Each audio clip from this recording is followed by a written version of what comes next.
Hello अस्सलाम वालेकुम। कैसे हैं आप सब लोग? उम्मीद करती हूँ ठीक ठाक होंगे। जी हाँ, आज मैं बहुत ही मज़ेदार रेसिपी आपके साथ शेयर करने वाली हूँ और इतनी मज़ेदार रेसिपी है, मेरे घर में तो ये सबको पसंद आती है, तो मैंने कहा क्यों ना आपके साथ भी शेयर की जाए। अच्छा, ये है बीफ कढ़ाई रेसिपी।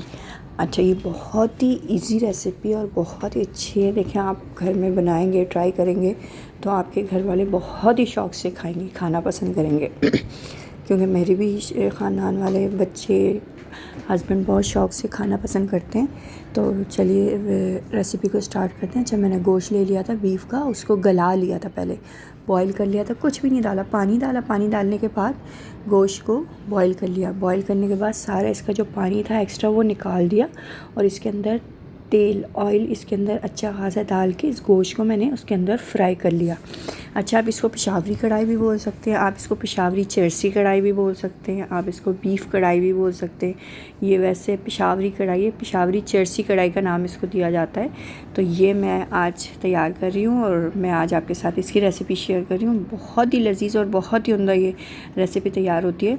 तो चलो, मैंने गोश्त को अच्छी तरीके से फ्राई कर लिया। इसके अंदर टमाटर आप आधे काट के और इसके अंदर टमाटर डाल दें। ना ही कोई इतने सारे इसके अंदर मसाले डलने, ना ही कोई इतना ज़्यादा इसके अंदर मेहनत होगी। बहुत ही इजी और बहुत ही अच्छी रेसिपी ये तैयार होगी, यकीन करें, बहुत मज़ेदार। आप मुझे दुआएं देंगे ये रेसिपी ट्राई करेंगे तो। अच्छा, ये टमाटर मैंने ढक दिया था ढक्कन, और ये टमाटर तकरीबन गल चुके हैं। हम जो इसका वेस्ट होगा, हमें जो इसका छिलका है वो निकालना है बस टमाटर का।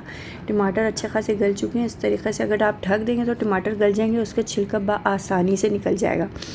तो इसके मैं सारे छिलके निकाल दूँगी टमाटर के, इस तरीक़े से चिमटे की मदद से, क्योंकि ईज़िली आराम से निकल जाते। देखिए, आराम से ईज़िली गल जाते टमाटर, तो आराम से इसके छिलके निकल जाते हैं। ये सारे छिलके मैं निकाल चुकी हूँ इसमें से टमाटर के, और इसको अच्छी तरीक़े से भून लेंगे टमाटरों को कि टमाटर एक जान हो जाएं गोश्त में। और इसके अंदर हरी मिर्चें मैं ऐड कर दूंगी, हरी मिर्चें डालूंगी तो जब ये टमाटर गलेंगे और उसके अंदर ही ये गोश्त फ्राई हो रहा है ऑयल के अंदर और टमाटर भी साथ में गल रहे हैं, और इसके अंदर फिर हम हरी मिर्चें डाल देंगे तो बड़ा अच्छा इसका फ्लेवर आता है। अच्छा, इसमें लाल मिर्चें, कुटी हुई मिर्चें, हल्दी वगैरह कुछ नहीं डलेगा, सिर्फ इसमें हरी मिर्ची, टमाटर, हरी मिर्चें, इसमें टमाटर डलेंगे, हरी मिर्चें डलेंगे, काली मिर्च पाउडर डलेगा, दखनी मिर्च पाउडर डलेगा, और इसके अंदर आप धनिया और सौंफ को भून लें और उसको अच्छा सा दरदरा सा कूट लें, और वो इसके अंदर डलेगा। और बस इसके अंदर नमक डलेगा और कोई तीसरी चीज़ नहीं डलेगी इसके अंदर। तो ये आप रेसिपी ट्राई करें और ज़रूर मुझे दुआओं में अपनी बहुत सारी याद रखा करें, क्योंकि दुआओं के तलबगार हैं आपसे, कि दुआएं तकदीर बदल देती हैं इंसान की। दुआएं बहुत कीमती होती है ज़िंदगी में हमारी, तो दुआओं में मुझे याद रखा करें। और ये मेरी रेसिपी ज़रूर ट्राई करके मुझे ज़रूर इसका रिव्यू दिया करें कि आपकी किस तरीक़े से ये रेसिपी बनी है। अच्छा, ये मैंने इसके अंदर नमक ऐड कर दिया, इसमें मैंने हरी मिर्चें डाली और नमक डाल दिया। उसके बाद अब मैं इसके अंदर ब्लैक पेपर, काली मिर्चें डाल रही हूँ।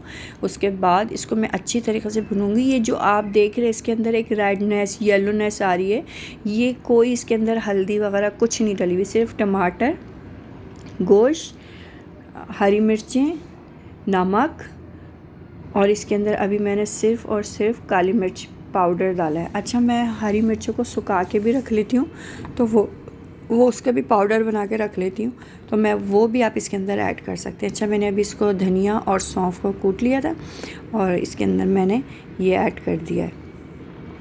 इसको अच्छी तरीक़े से हम भूनते रहेंगे तो ये मसाला अपना तेल छोड़ देके टमाटर अच्छी तरीक़े से गल जाएंगे। और इसके अंदर फिर मैं अदरक लहसुन का पेस्ट ऐड कर दूँगी। अदरक लहसुन का पेस्ट इसके अंदर ऐड करेंगे और इसको हल्का सा पानी में मिला के कि ये अच्छा खासा हल हो जाए इसके अंदर। इसके अंदर अदरक लहसुन का पेस्ट ऐड करूँगी। आप ज़रूर मेरी इस रेसिपी को अपने इस स्टाइल से आप बनाएंगे, इसको फॉलो करते हुए बनाएंगे, इतनी अच्छी बनेगी ना आपकी, मैं आपको बता नहीं सकती। तो ये मेरी रेसिपी तैयार हो रही है। इसको इतना भूनना है कि ना टमाटर अच्छी तरीक़े से गल जाएं। ये यकीन जाने पेशावरी कढ़ाई इतनी ज़बरदस्त लगती है ना, आप नान के साथ खाएं, रोटी के साथ खाएं, इतनी ज़बरदस्त लगती है, मैं आपको बता नहीं सकती। हमारे घर के बच्चों को तो खैर बहुत ही पसंद है ये। ये देखें, ये टमाटर मसाला तेल छोड़ रहा है, उसको, इसका क्या काम है, इसका सिर्फ भुनाई का काम है। इसको भून के अच्छी तरीके से और इसके अंदर हरी मिर्चें ऐड करके, इसके अंदर जो सारा कमाल है ना हरी मिर्चों का है, बस इसके अच्छी तरीके से हरी मिर्चें इसके अंदर ऐड करें। और जितना आपको स्पाइसी रखना, मेरे तो बच्चों का साथ है तो इसलिए मैं कम हरी मिर्चें यूज़ करते हैं हम लोग। तो इसको अच्छी तरीके से इसके अंदर हरी मिर्चें आप डालें और ये बहुत ही स्पाइसी हो जाएगा। इसके अंदर अदरक डाल दें और उसके बाद इसको आप नोश फरमाइए। बहुत ही ज़बरदस्त, बहुत ही मज़ेदार कढ़ाई तैयार होगी आपकी।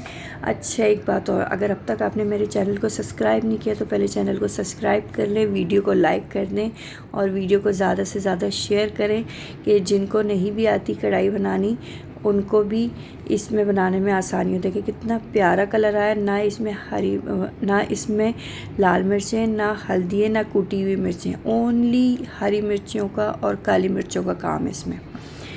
तो अपनी बहुत सारी दुआओं में आप मुझे याद रखिएगा। अल्लाह हाफ़िज़। मिलते हैं नेक्स्ट एक अच्छी वीडियो के साथ, एक अच्छे दिन के साथ और एक अच्छी सी वाइब के साथ। तो अपनी बहुत सारी दुआओं में मुझे याद रखिएगा। अल्लाह हाफ़िज़।